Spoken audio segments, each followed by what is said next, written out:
I'm so happy.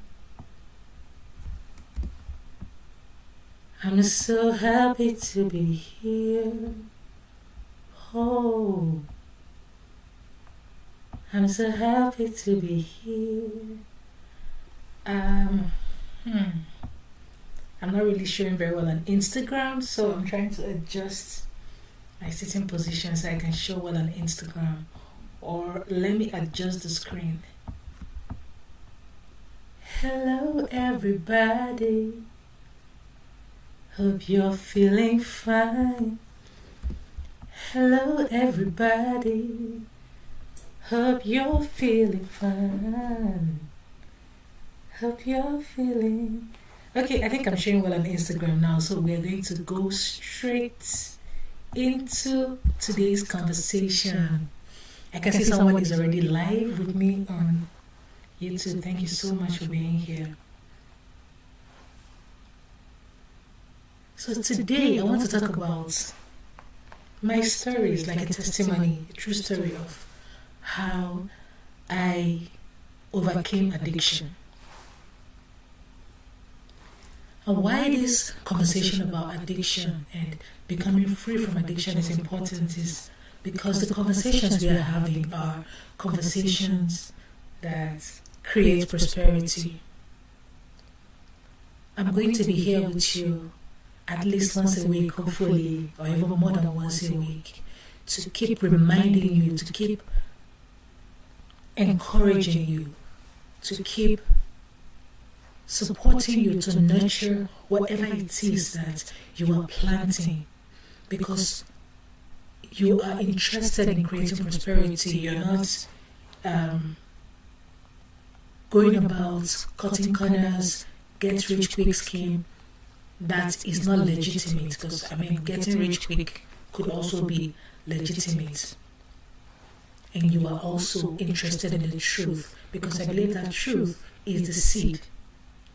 Truth is the seed of prosperity, and I talked about it in detail in the first episode. Truth is founded on principles, so it does not fail. Truth is not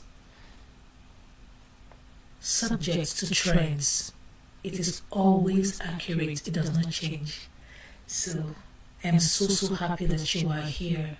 And how I see myself is, based on what I do right now for a living, is that person that helps to nurture.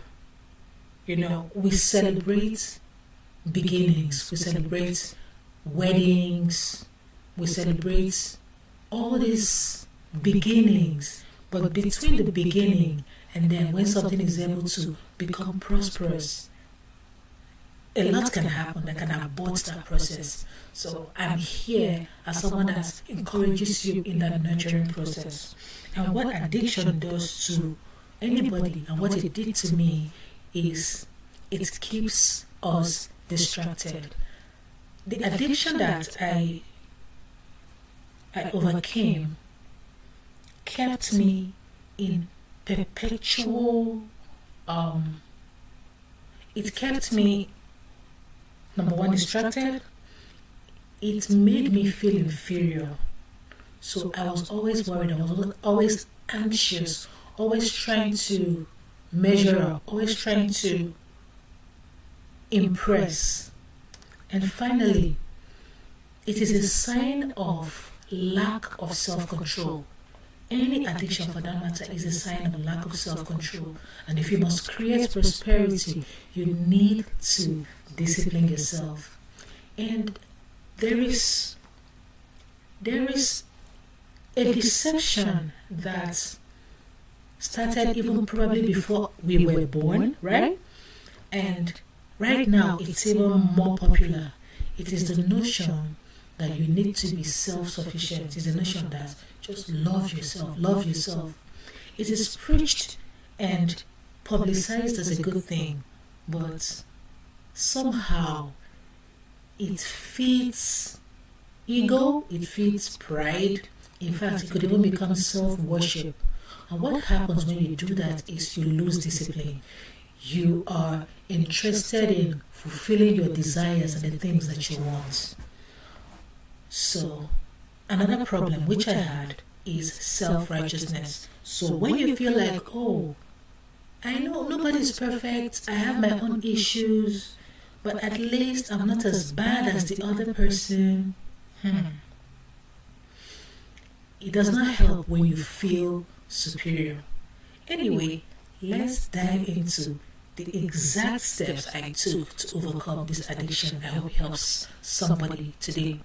Now, let me read from, as usual, I took notes because I do not want to be all over the place, and I hope we don't spend too long on today's conversation. All right, so I wrote this down. The side effects of addiction to any substance or behavior takes a while to become obvious. Like it builds up gradually.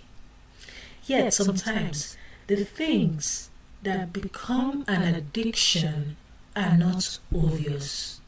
Like you could actually be addicted to something and you don't even know. At least that was the case for me. Probably because what you are addicted to is not unlawful. So it's not seen as a crime.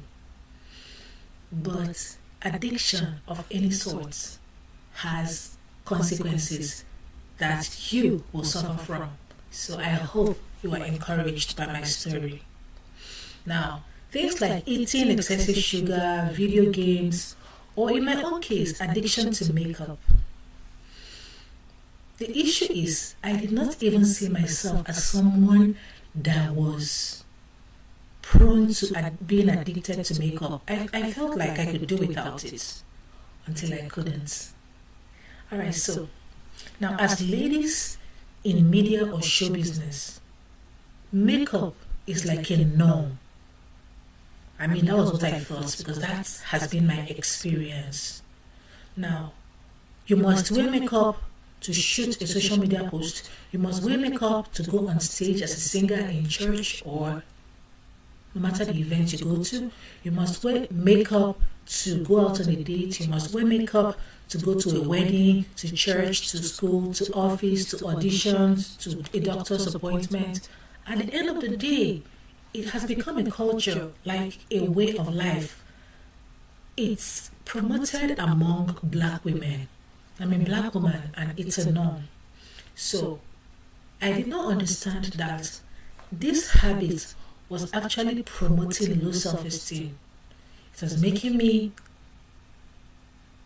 desire to make my face look like somebody else. That means I am not appreciating. That means I do not appreciate exactly. I know sometimes you say it enhances your beauty. Beautiful. And this conversation is personal to me. I'm talking about addiction to makeup. It could be addiction to whatever. And let me clearly state here, I'm not going to say that makeup is wrong. No, makeup is not wrong. But I had an attachment to it that was unhealthy. And I'm so happy I overcame that attachment. It had a lot of health implications, esteem implications, and most especially, it deprived me from focusing on the things I needed to focus on, like creating prosperity.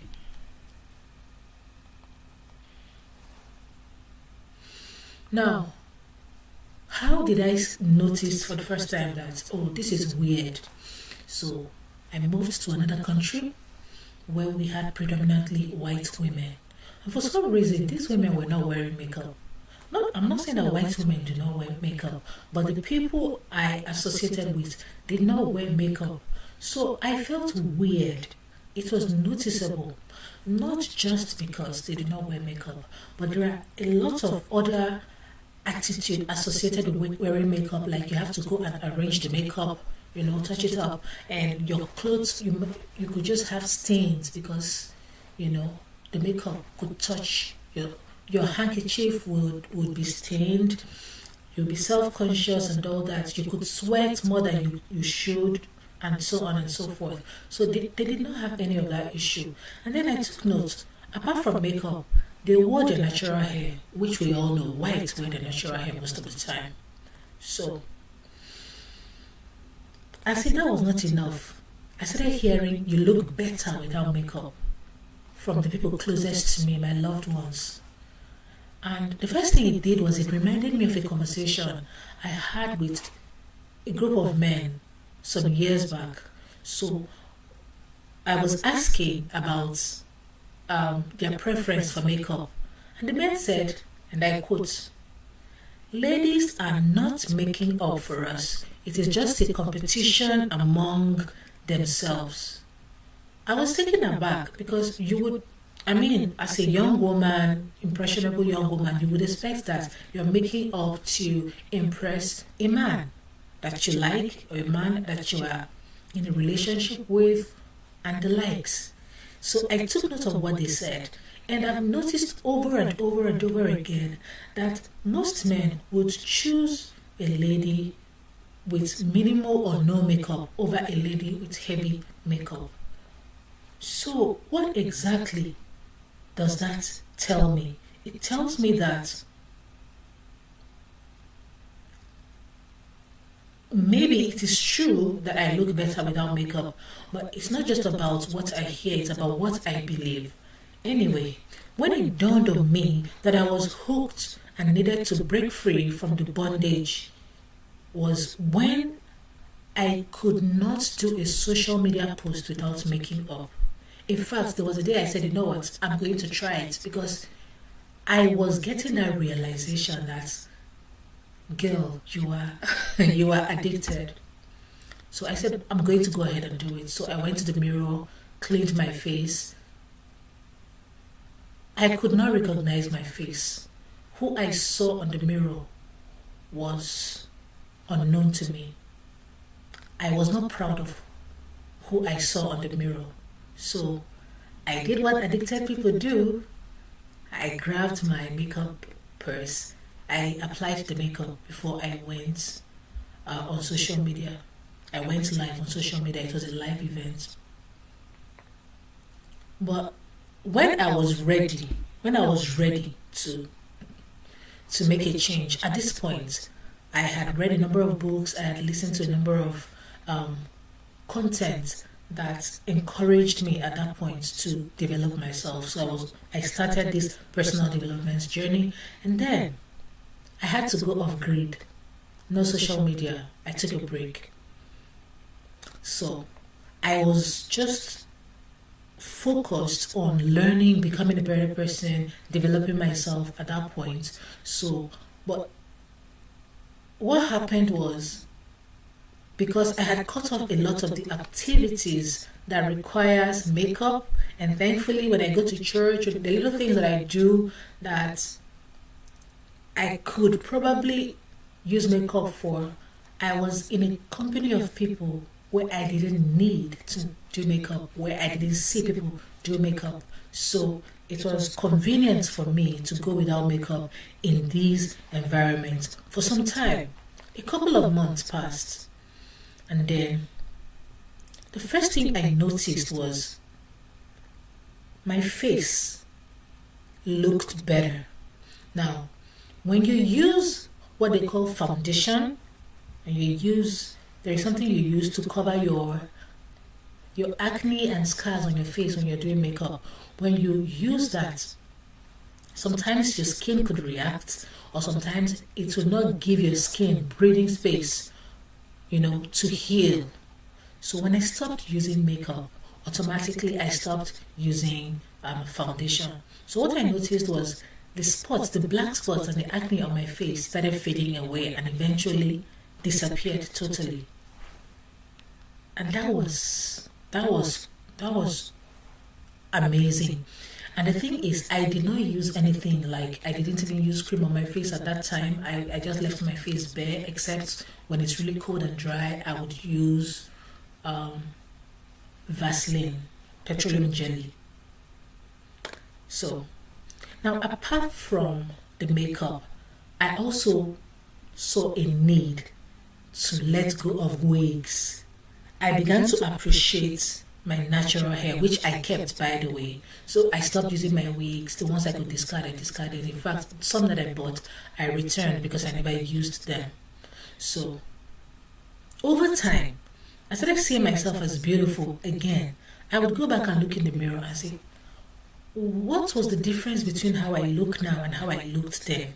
Because it's still the same person. And yes, even though the face might look fresher, more rejuvenated, but what happened? And I realized that it was not just a physical change, there was a mental change that took place. There was a renewal in my mind that made me see myself differently. And that is something that addiction can prevent you from saying. I listened recently to a story of someone that overcame drug addiction. Now, this person said when he started breaking away from drug addiction, he would go to the previous places where he hung out. And then when he looks around, he will see those people dressed in rags. He will see those people looking very, very rough. But then he realized that they were oblivious. They did not see themselves that way. The fact that he was no longer distracted, he was regaining his self-control. He was able to see clearly. So there is something that happens to your mind when you break free from addiction that makes you see things in a better light, that restores your self-esteem, because that was one thing that it did for me.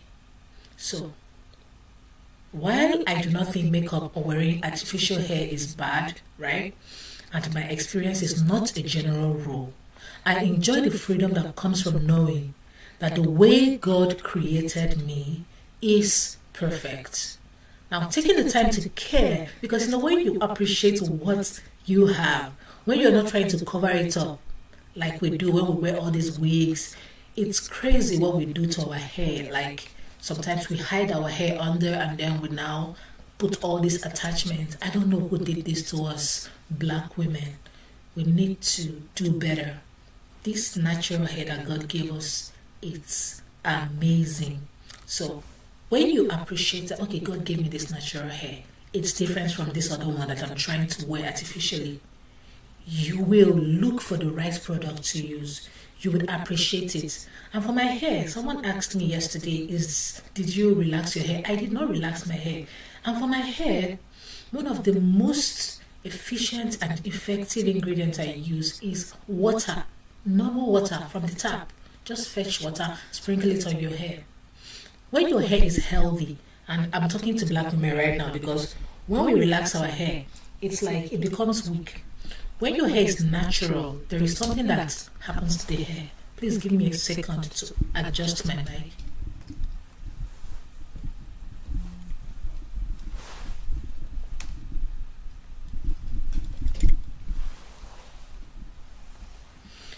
When your hair is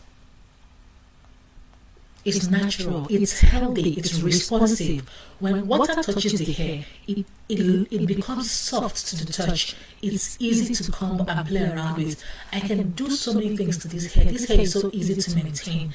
And for someone that has carried hair for such a long time, I previously would say I have stubborn hair. But that's wrong. I was using the wrong products for my hair. So see what happened. When I use this relaxer that is like a chemical, a very hazardous chemical, to make my hair loses its quality and then becomes even tougher to comb afterwards, like after 2 or 3 days. And I would say, oh, no matter what you do to my hair will not relax. The relaxing is temporary, it will go back, my hair is stubborn. Why is my natural hair looking as compliant as this? Because it's healthy, it's alive, so it's responsive. And that exactly is what happens when we appreciate what God has given us. And I would always say in these our conversations about prosperity, sometimes the thing that God will give you might feel like a burden. Sometimes the thing that God actually wants you to do would require going through tough times to understand. Come to think about it. In this era of the creator economy, where we are currently seeing a resurgence of life coaching, we have everybody can be a coach right now, and you would have clients.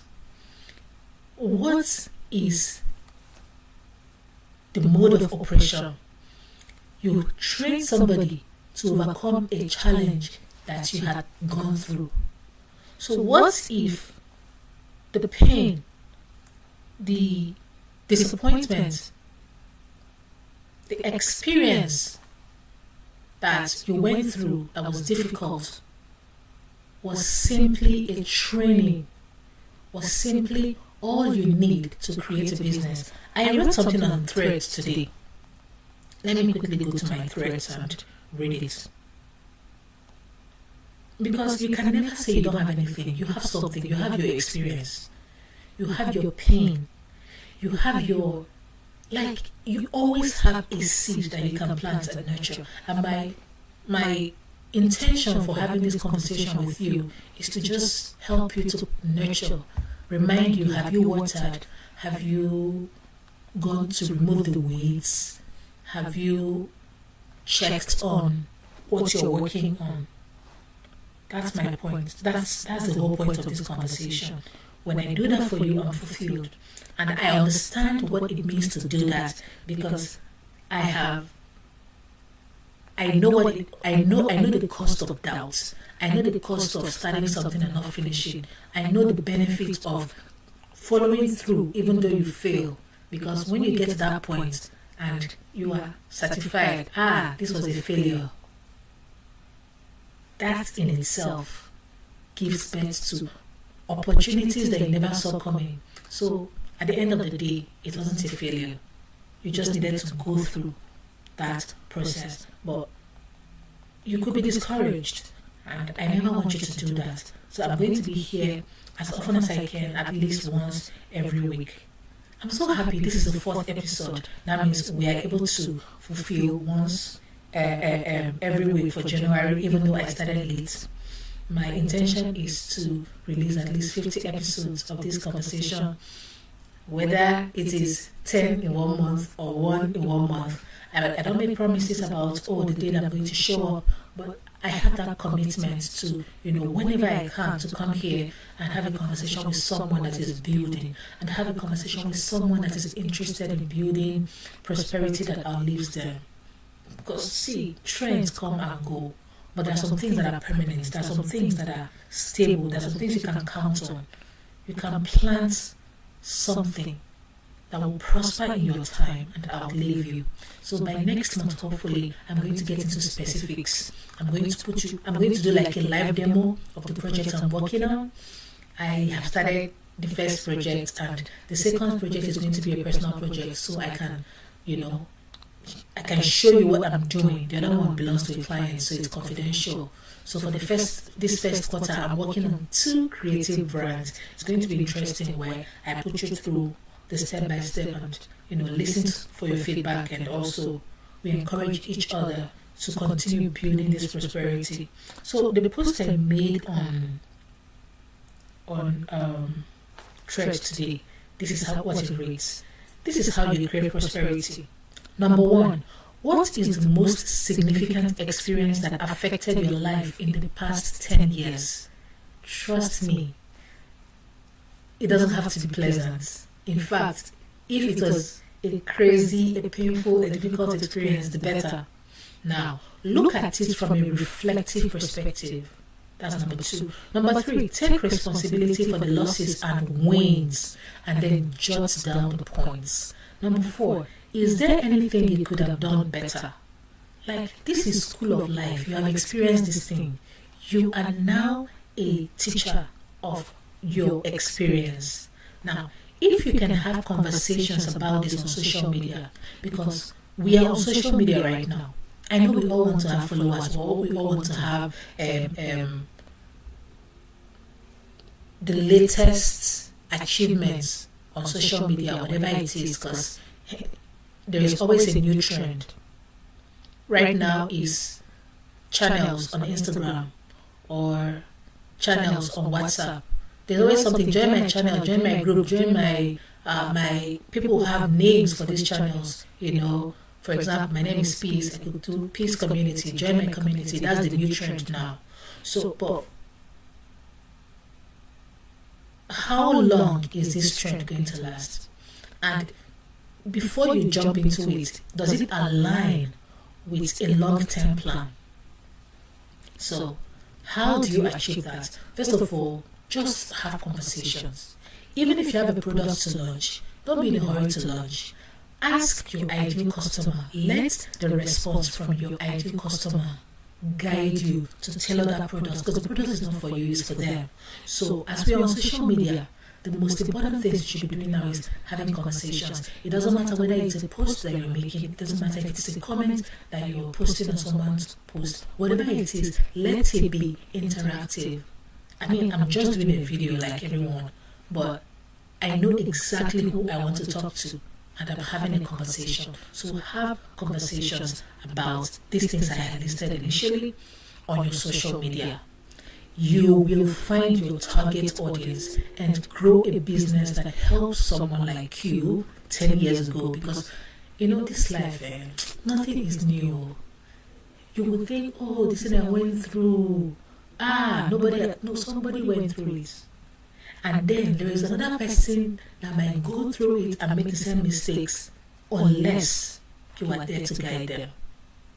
So what are you going to do? You're going to help someone else achieve success. Trust me, this is like one of the greatest source of fulfillment. Like, nothing feels as fulfilling as that. I can't talk about this enough, but you know what?